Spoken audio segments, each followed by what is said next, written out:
My session is called Service That Rocks. And although I will use some music orientation, and I do have a music background, that's what my degree is in, and I ran training and development for Hard Rock International. So I absolutely think we're gonna dabble in the spirit of rock and roll. But although the title sounds fun, I bet you care more about the subtitle than anything else. What are some things, some ideas, some best practices perhaps that I can share with you, really to just kick up your experience just a few notches?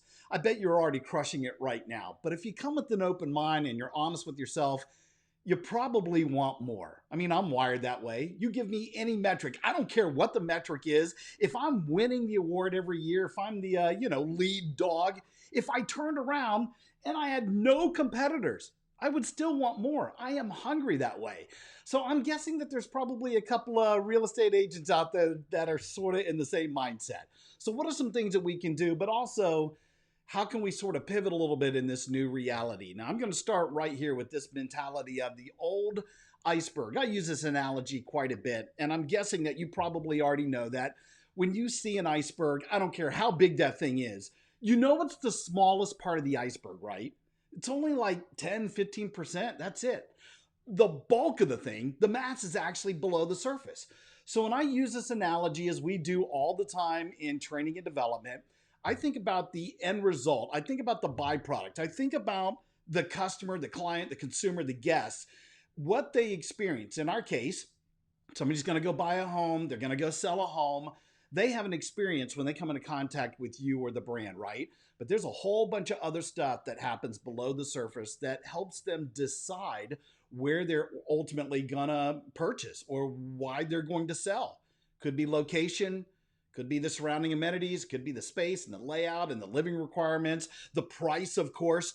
But there's really only one area that you have direct control, and that's the service delivery and the experience. That is it. All the rest of that stuff you have no control over. None. Zero. The only thing that you can absolutely do is provide an experience that they can't get anywhere else. And it does contribute to the experience. So your role to ultimately produce the byproduct that we're looking for is this. We know for a fact the only real true X factor in real estate is within your control. That's your service delivery. And if you're going to do that, you better bring it. You better bring the thunder, right? You better bring something spectacular to the party. Now, I put that up there because I am going to build on that set list. And, we might be using the chat function along the way. If you want to type in a few things, it's totally up to you. I might ask you to put in a couple of answers and a couple comments along the way. But don't try and capture all the stuff in the set list because we're going to be moving too quick to do that. Let's talk about this next step. So the first one, we understand service, the one piece of the deciding factor for somebody to buy or sell with you, is within your control. You start with that, right? Also know that when I look at hospitality statistics, now to be fair, the stat I'm about to give you is about 10 years old. I can tell you that the majority of the people stop going to some hotel, restaurant, retail store because of these statistics right here. 1%, unfortunately, sometimes I forget it's in there, they're not with us anymore. So I take that one off the board. We'll move past that quick. 3% don't come back anymore because they move away from the area. 5%, they develop a better business relationship elsewhere. You have no control over any of that stuff. What about this one?